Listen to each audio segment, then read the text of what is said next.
And he was just wonderful to work with as a colleague, as an actor. He was really giving, really vulnerable as well, which is kind of hard for men a lot of times, especially when they're auditioning with a woman. They kind of sometimes get a little bit insecure about that, whereas Dylan was completely open, and we worked on the scene together, and it kind of just worked. It flew by. It was wonderful.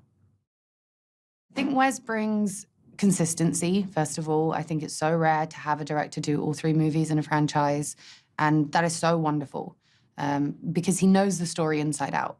He knows the rhythm, he knows the aesthetic that he wants. He's been thinking about this for 4 years, and that's really valuable. And also, as an actor, it's wonderful to work with a director who's consistent because he knows how I work. He's fun, he's excited, he loves everything about movie making. He is not there to cash in a paycheck. He really genuinely loves building a world and building a story and telling it.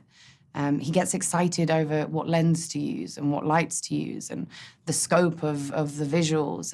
And he just puts so much of himself into it. I'm gonna miss seeing them every day, as cheesy as that sounds. I'm gonna miss the adventure of it all. We've got to shoot in 3 different locations, which is really awesome. We've seen some amazing places around the world. And yeah, we've had so much fun. But I also know that we'll continue to meet up and we'll continue to hang out and have many more adventures. I don't think they even know what it is, but they know they have a connection. And it's such a strong connection that even when their relationship is at rock bottom or things are incredibly difficult and, you know, the world is crumbling around them, they know that they are connected in a way that they might not even understand. And in this movie, it's really important for her to see if her work is being done, if her choice was worth it or not. She wants more than anything to find a cure. That's all she's ever wanted. And this film is all about exploring, you know, can she do that? In the 3rd movie, I have some great scenes with Ki Hong, actually, which was really exciting to shoot because he's such a talented actor. And we have a really, really great scene together. It's just the 2 of us in a room. So it was interesting to get to explore that dynamic because, again, we haven't really seen that before. We had a wonderful time in Cape Town. That was really magical for us because we were in somewhere completely different and we learned about a really beautiful country. And we were able to meet some amazing people that we never would have before. And we got to kind of, you know, we went on a boat trip together and we did safari together and kind of really got to do some fun activities. For them to be able to really find out everything and get all the answers that they've been looking for, that's what I'm kind of excited for. I mean, it's one of my favorite things about these films is the aesthetic of it, that they are so unique and that's just so cool to see so many different feels of a place in one story.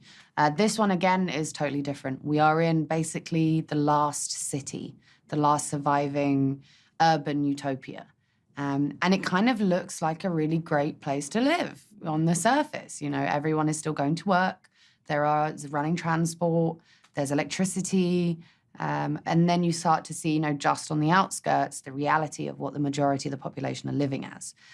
So we get to kind of, you know, there's a bit of a Scorch Trials feel to it as well, especially at the beginning.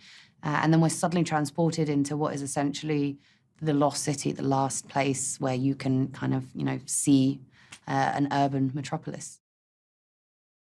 She genuinely had a realization and she had to trust her own instincts.